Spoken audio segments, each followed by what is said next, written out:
నాన్న ఇవాళ మనం బాల్యమిత్రుల కథ చెప్పుకుందాంరా, వినండి.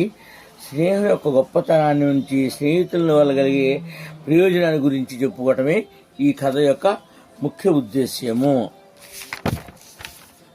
శ్రీకృష్ణుడు ద్వారకా నగరానికి రాజు. నాన్న, ద్వారకలో శ్రీకృష్ణుడి భవనం ఎంతో అందంగా ఉండేది. ఎత్తైన కోటగోడలతో, సముద్రపు ఒడ్డున అందంగా బంగారు శిఖరాలతో మెరుస్తున్న మేరు పర్వతంలా ఉండేది.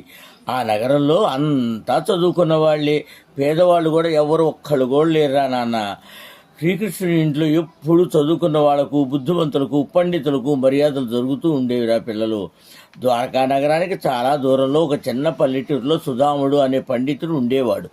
గొప్పగా చదువుకున్నాడు, చాలా అభిమానం కలవాడు, సత్యాన్ని, ధైర్యాన్ని, దైవాన్ని నమ్ముకున్నవాడు. సుధాముడికి సంతానం ఎక్కువ.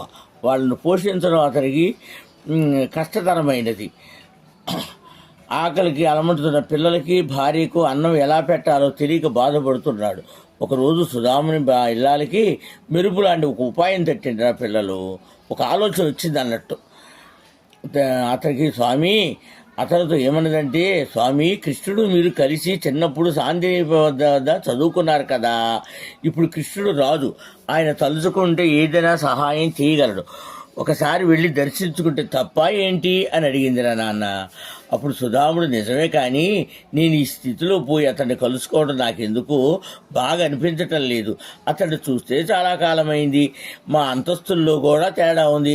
అతనేమో రారాజు, నేనేమో సాదాసీదా బ్రాహ్మణ్ణి. ఎట్లాగని ఆలోచిస్తున్నాను అని భార్యతో అన్నాడు రా నాన్న. నేను ఒకవేళ వెళ్తే గుర్తిస్తారో లేదు అనుకున్నాడు. స్నేహితుడిని అడిగి పెట్టడం మంచిదేనా? అయినా సరే, నువ్వు చెబుతున్నావు కనుక